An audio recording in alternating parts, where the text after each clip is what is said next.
آپ سے جو ہے میں لارجر کینوس میں بات کرنا چاہوں گا کہ اس وقت جو ہمارے معاشی صورتحال ہے اور سیکورٹی کی جو سچویشن ہے، یہ کراچی میں کل پرسوں جو ہے واقعہ ہوا، اس سے پہلے پشاور سول لائنز کے اندر واقعہ ہوا، مگر ہم جو جس قسم کی اداروں کے اوپر اور اداروں کے درمیان میں یہ جنگ چل رہی ہے کہ کوئی ادارہ شاہ صاحب بچ نہیں گیا۔ پارلیمنٹ کے اندر نیشنل اسمبلی میں پچھلے 8-10 ماہ سے ایک میجر پارٹی وہاں پہ موجود نہیں ہے، اور وہ ایک راجہ ریاض صاحب وہاں پہ وہ ہیں، ایک فریولس قسم کی اپوزیشن وہاں پہ ہے، تو پارلیمنٹ ورچولی نیشنل اسمبلی خاص طور پہ وہ ایک قسم کی ریلیونٹ ہو گئی ہے کہ مذاق بن کے رہ گیا ہے۔ اس کے بعد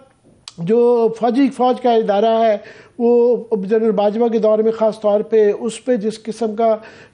اٹیک ہوا، وہ پاکستان کی تاریخ میں ہم نے نہیں دیکھا تھا کہ کبھی کسی کی جرت ہوئی ہو یا کسی کو یہ خیال بھی آیا ہو کہ اس طریقے کا ان کی تکریم کی، ان کی شان میں یہ گستاخیاں کی جائیں جو کہ کی جاتی رہیں اور ابھی بھی کچھ حد تک کی جا رہی ہیں۔ باقی ہماری میڈیا کا بھی مجھے بدقسمتی سے کیونکہ آپ کا کریئر جرنلزم تو شروع ہوا ہے، آپ ایڈیٹر اپنے زمانے میں بڑے دھاسو قسم کے مسلم اخبار کے رہے ہوئے ہیں، بہت زیادہ پولرائزیشن آ گئی ہے۔ آپ کلیئرلی ڈیفائن کر سکتے ہیں 95% کہ یہ ان کا صحافی ہے اور یہ ان کا صحافی ہے، مگر بیچ میں یہ سب سے یہ جو معاشی اور سیاسی غیر استحکامی ہے، عدم استحکامی ہے، اس کی وجہ یہ آپ کی سیاسی وہ ہے کہ یہ معاملات نبٹ نہیں رہے، الیکشن کا معاملہ نہیں نبٹ رہا۔ ابھی وہ پنگ پونگ چل رہی تھی گورنر اور اس کے درمیان میں، پھر اب صدر صاحب کا فیصلہ ہو گیا ہے، ابھی بھی وہ بضد ہیں کہ ہم نے صدر کے اس کو نہیں مانتے ہم۔ عدالت بھی، میں بڑی اس میں محتاط ہو کے یہ بات کر رہا ہوں کہ سپریم کورٹ کے پاس بھی 14 دن سے پٹیشن یہ موجود ہیں۔ ایک سپریم کورٹ کے جج صاحب وہ درخواست بھی کر چکے ہیں چیف جسٹس صاحب کو کہ آپ اس کا سو موٹو لے کے فیصلہ کریں، کیونکہ الٹیمیٹلی فیصلہ انہوں نے ہی کر رہا ہے۔ میں نے تمید تھوڑی سی لمبی ہوگی، میں چاہ رہا ہوں کہ آپ اوور آل ان سارے ایشوز کا پاکستان جس طرف جا رہا ہے اس کا ذرا احاطہ کر دیں۔ السلام علیکم جی، اور تھینک یو ویری مچ عامر صاحب، اور آپ نے باقی جو تجزیہ واقعی فوکس صحیح کیا کہ جو ہے نا جڑ پکڑ لی کہ the core issue is political، اور آپ نے بھی دیکھیے کافی اتار چڑھاؤ پاکستان میں، سیاست میں، صحافت میں، ایز این observer میں نے بھی دیکھا ہے اپنی زندگی میں، لیکن اس قسم کی مجموعی طور پر جو صورتحال نظر آ رہی ہے یہ میرے خیال میں 71 کے بعد میں نے نہیں کبھی دیکھی۔ مثلا 3 بڑے کرائسس، بحران اکٹھے ہو گئے ہیں، دہشت گردی، سیاسی، اقتصادی، آپ دیکھیں کنورج کر گئے ہیں، اور تینوں کا ابھی کوئی حل نظر نہیں آ رہا، نمبر 1۔ نمبر 2 آپ دیکھیں کہ آپ نے بات کی عدلیہ کی، آپ نے بات کی فوج کی، آپ نے گورنمنٹ کی بات بھی کی، لیکن ہم ایک ویکیوم بھی دیکھ رہے ہیں ڈیسیشن میکنگ میں، جو فارملی جسے کہتے تھے ایک اسٹیبلشمنٹ صرف فوج نہیں ہوتی، اسٹیبلشمنٹ کے ساتھ جوڈیشری بھی ہوتی ہے، اس میں سینئر سول سروس بھی ہوتی ہے، پھر ان کے ایلائز ہوتے ہیں میڈیا میں، بزنس کمیونٹی میں، اس طرح جو فارملی ایک اسٹیبلشمنٹ تھی وہ فارملی نئی اب کانسٹیٹیوٹ نہیں ہوئی، اور ایک ویکیوم بھی ہے ڈیسیشن میکنگ کا ہر سطح پر۔ اور تیسرا میں دیکھ رہا ہوں پہلی دفعہ as a foreign policy analyst کہ اتنے بڑے بحران میں کچھ ہچکچاہٹ ہے ایون ہمارے دوستوں کی کہ ہمیں مدد کی جائے۔ آپ کو یاد ہے 98 میں ہم نے نیوکلیئر ٹیسٹ کیے، سعودی عربیہ نے پیسے دیے، چائنا نے دیے، اس سے پہلے جب افغان وار شروع ہوئی ہے سوویت یونین نے حملہ کیا، ہمیں انٹرنیشنل سپورٹ ملی، ایون 71 میں حالانکہ ہماری ماڈل پوزیشن خراب تھی، ہم نے ملٹری ایکشن لیا تھا، الیکشن کے ریزلٹس نہیں مانے تھے، لیکن انٹرنیشنلی میں بڑی سپورٹ ملی تھی، ڈپلومیٹک سپورٹ، 100 سے زیادہ لوگوں نے ہمیں ووٹ دیا ہمارے لیے۔ زلزلے میں، فلڈز میں، جو بھی کرائسس آتا رہا ہے، ہمارے جو قریبی ہمسایہ جو دوست ممالک ہیں وہ ہمیشہ ہمارے ساتھ کھڑے ہیں۔ جی جاری رکھیے۔ ارتھ کو ایک فلڈز جب بھی آئے جو بھی کرائسس، جی تو یہ فرسٹ ٹائم ہوا ہے کہ میں دیکھ رہا ہوں کہ یہ عجیب سی سچویشن ہوئی ہے، اور اس میں صرف بس ہم مڈلنگ تھرو ہو رہا ہے اور کرائسس کمپاؤنڈ ہو رہے ہیں۔ اور لاسٹ ٹائم یہ کرائسس ایسا اس قسم کا دیکھا تھا وہ 93 میں تھا، جب آپ کو یاد ہے کہ وہ اسٹیلمیٹ ہو گیا تھا، وہ ڈسمسل، کاؤنٹر ڈسمسلز، وہ غلام اسحاق خان صاحب تھے اس وقت پریزیڈنٹ، پھر پنجاب میں ٹیک اوور ہوا، پھر انہوں نے اسمبلی میں ایک پنگ پونگ کی طرح جا رہا تھا، اور الٹیمیٹلی کیا ہوا، 5 پرائم منسٹرز 93 میں تھے، اور 3 پریزیڈنٹ اور 2 چیف آف آرمی سٹاف۔ ایک سال میں GDP جاری رکھی ایک سال میں it was a turning point.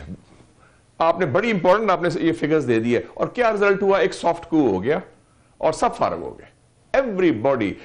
president went, prime minister went, 4 governors, 4 chief ministers, complete. اور آپ نے دیکھا بڑا سموتھلی پیسفلی یہ سارا کچھ ہوا تھا, ہماری اپنے آنکھوں کے سامنے ہوا تھا. آپ بھی اس کے آبزرور ہیں, ہم بھی اس کے آبزرور ہیں. تو اس کا مطلب ہے کہ یہ جو سچویشن جا رہی ہے یہ ان نیچرل ہے, یہ اس طرح انڈیفینیٹلی کنٹینیو نہیں کر سکتی.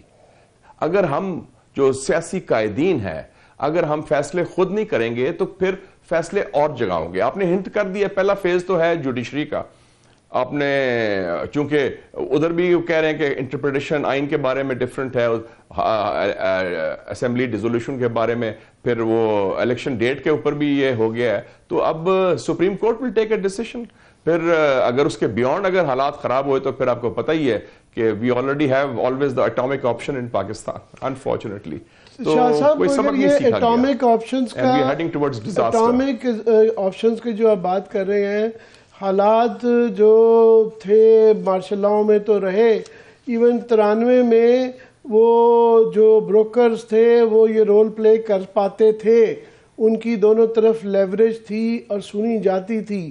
ابھی وہ میرا خیال وہ نہیں حالات رہے کہ ان کی وہ والی کریڈیبلٹی رہ گئی ہو کہ ایک پارٹی ان کو کہتی کوئی اندر آئے, کوئی کہتا ہے اندر نہ آئے, کوئی یہ صورتحال ہے. قائدین جس طرح آپ نے فرمایا کہ ان کو رول ادا کرنے, بالکل دور دور سے نظر نہیں آ رہا کہ آپس میں پولیٹیشنز بیٹھ کے فیصلہ کر پائیں, یا بالکل جو ہے وہ لڑائی چل رہی ہے. اور عدلیہ بالکل ریلکٹنٹ ہے, بالکل ریلکٹنٹ ہے, اور سب سے زیادہ آخری ادارہ تو وہی رہ جاتا ہے. تو وہ بھی بالکل نہیں یہ فیصلہ کر پا رہے, اور اس میں فٹ ڈریگنگ نظر آ رہی ہے ہمیں. تو آپ وے فارورڈ کیا دیکھتے ہیں؟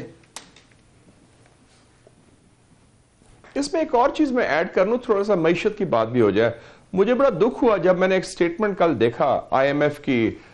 مینیجنگ ڈائریکٹر کا, کہ وہ پاکستان کو مشورہ دے رہی ہیں IMF والے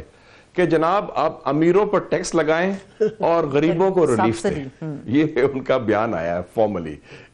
کہ انہوں نے بیان دیا IMF نے, جو بیسک کامن سینس ہے, جو ہر حکومت کا فرض ہونا چاہیے کہ غریبوں کا کچھ نہ کچھ پرسان حال کریں. اور اس کے ساتھ ساتھ UNDP کی رپورٹ بھی آ گئی ہے کل جو آئی تھی کہ $17.6 بلین کے مرات ہمارے جو ایلیٹ کو ملتے ہیں, رولنگ ایلیٹ. تو آپ یہ دیکھ لیں, اور 6% آف دا اکانومی ہے وہ ان کی جیبوں میں, ان کو مدد کرنے میں ان کے لیے سہولت کار ہوتی ہے جو ریاستی ڈھانچہ ہے. تو this is a very sorry state of affairs, کہ اس کا مطلب ہے کہ جو ہمارے عوام ہیں جن کے نام پر ہم حکومت کرتے ہیں, 24 کروڑ عوام یا 22 کروڑ عوام جن کا ہم روز ذکر کرتے ہیں, ان کا تو کوئی پرسان حال نہیں, ان کی تو ہم آواز نہیں, اور ان کے لیے کوئی کوشش بھی نہیں کی جاتی کہ ان کے حالات ٹھیک کریں. لیکن آپ نے دیکھا عامر صاحب کہ جب بھی کوئی کرائسس آتا ہے, جب کوئی ایشوز آتے ہیں, جب کنسنسس انفورس کرنا ہوتا ہے تو وہ ہو بھی جاتا ہے. ماشاءاللہ سب نے ویلکم کیا کہ جنرل عاصم منیر کی اپوائنٹمنٹ بڑی اچھی ہوئی ہے, آرمی چیف نئے آئے ہیں, اور اپوزیشن گورنمنٹ نے ویلکم کیا, سب نے ویلکم کہا کہ ہاں جی IMF ضرور جانا چاہیے, اس میں کنسنسس آ گیا, FATF پر کنسنسس آ گیا, ماضی میں ایکسٹینشنز پر بھی کنسنسس آ گیا. تو نظریہ ضرورت کے تحت میرے خیال میں جو پولیٹیشنز بھی ہوتے ہیں ان کی سروائیول انسٹنکٹ سب سے بڑی ہوتی ہے. تو ایک سٹیج میں یہ سٹیج آ جائے گی کہ جب کنسنسس انفورس ہو جائے گا.